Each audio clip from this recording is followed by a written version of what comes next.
the reason I asked the question is because I think most of your stories talked about what you were scared of, and the bravest thing you did was linked.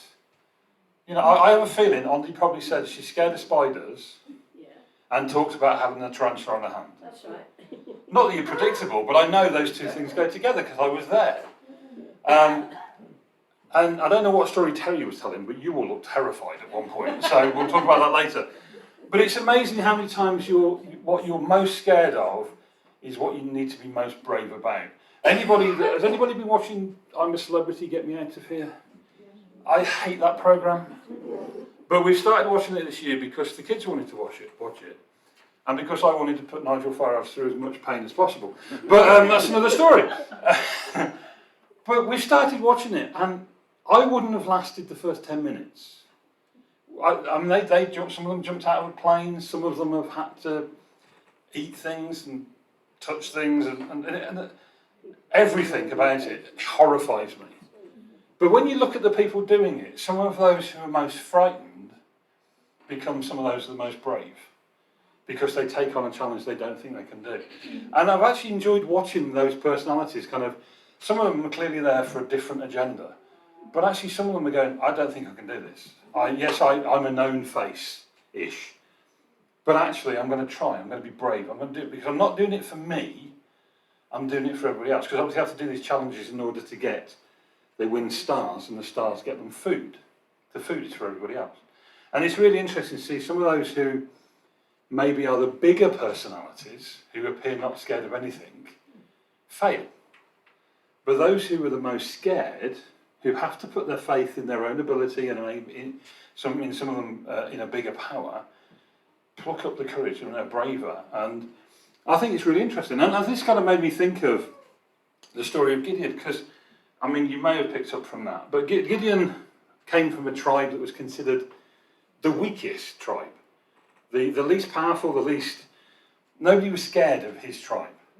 And of that tribe, his family were like the weakest of the tribe. So he's the lowest of the lowest of the low almost. And yet God calls him the mighty warrior. And Gideon was gone, sorry, you must have the wrong person, you've got the wrong address. But God sees that actually all the people around Gideon have turned their back on God. And God wants to do something about it. He lets it happen for a while in hope that maybe they'll come around on their own, but then actually he steps in and he wants Gideon, the lowest of the low, probably the most scared person involved, to step up and do something. And actually the thing he wants him to do is to step up and trust God. Yes, he asks him to do stuff, but actually what he wants to do is get him to step up and trust God. So there's obviously going to be this big war, and at one point there is a massive army opposed him, and Gideon has managed to get together a good number of soldiers to fight. But then God says, yeah, I'm really pleased you've done that, but go and ask them, basically any that are scared, send them home. And you're like, whoa, okay. So he goes and talks to them, and 22,000 soldiers leave, and leave 10,000. And Gideon goes back to God and says, there you go, look, we're down to 10,000, they're going to kill us because there's hundreds of thousands of them, we don't stand a chance. And then God says to Gideon, what you need to do is go and take them down to the river, because they're all thirsty, and those who drink in this way, send them home. And they leave, literally, about 300 people. Very few people left. And he goes, right, now we're going to fight. Gideon must have been terrified. He must have been terrified. And it's just, everything has to be put on God. And go, look, I don't understand what you're doing here, God, but I trust you. And it's like doing a jump out of a plane. Eventually you've got to trust the parachute. Because you can't change anything. You can't change gravity. You can't make the ground bouncy. You've got to trust the parachute.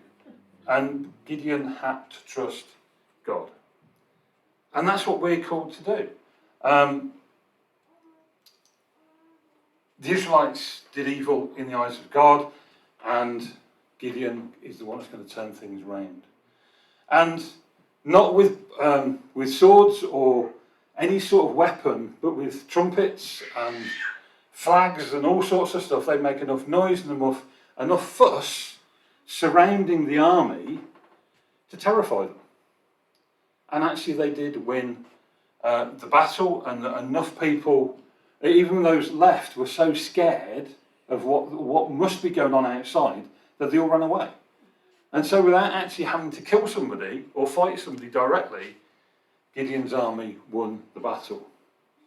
And actually that just shows us that actually if we trust in God, then actually God can overcome. God doesn't mean it doesn't happen overnight. It's not going to happen immediately. It's not going to necessarily be easy.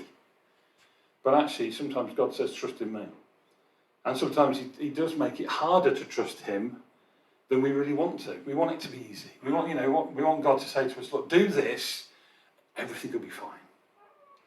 But usually what he does is do this, and then we'll see what happens. Barbara's story, her mum could have gone into school and taken down the girl and, gone to the headmaster and sorted it all out. But instead, Barbara's mum said, what we're going to do is I'm going to teach you what to do, and then you're going to go and do it. So it's very similar.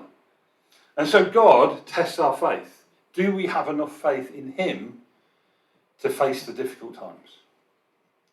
The second thing that God promises through this story is that God will use our weakness. We don't have to be the strongest. We don't have to be the cleverest. We don't have to be the bravest. We have to be willing. It's a story of obedience. So if you ever think God couldn't use me, I'm not important enough, I'm not clever enough, I'm not brave enough, that's what God wants. He wants you to be obedient enough. He wants you to be willing enough. When you think of Gideon going from 30,000 families right down to 300, that must have been terrifying. But he was willing because God had told him to do it. And so I want to encourage you this morning that if you're facing something you think, I'm on my own, you're not, because you're with God. You're also with people that will pray with you and support you. All we need to do is step out in faith with him and for him. And the third thing we just need to remember is when we go through something, when we face something that we needed God for, we stepped out and prayed about, or we reached out to God and said, can you help? We need to remember to go back and say thank you. And go back and make sure it's God that gets the glory. I'd be intrigued to know, and I'm not, Barbara, you don't need to answer this, but did you go back and thank your mum? Or did you go, No, I sorted that out? I went back and told my mother I'd done it. Yeah. Because I had a clip round the ear hole of a house. Yeah, that's another sermon, I'm not going there. But it's interesting, because so many of us, I think sometimes when we feel we've done it, even if it's in God's strength, we don't go back and say thank you. We don't recognise it was God all the time. And so we must, God will test us, but God will be with us. God will be with us in our weakness and make us strong. But actually, when the good things happen, we need to give thanks to God. I was encouraged by Graham's message about baby Iris. There's been a lot of, we don't know what to do. We're clinging on by the fingernails, worried about this baby. The operation we can't control, it's somebody else's skill. And it's all you, God. We're giving baby Iris to you. And it would be easy at the end to be so joyful, so happy that everything's okay, that we all go and celebrate. But actually the first thing Graham did, he texted me with that message. I know he texted Terry as well, because it went out to the church. He gave thanks to God. And that's what we need to do. And so I just want to encourage you this morning that if we act in our own strength, we'll probably most of the time fail. But if we're actually acting in the strength of God that he will give us, we sometimes, most of the time, will succeed in a way that God wants us to. It's not always the answer we want, in the way we want, or at the time we want. But God will be with us, and we need to give him the thanks.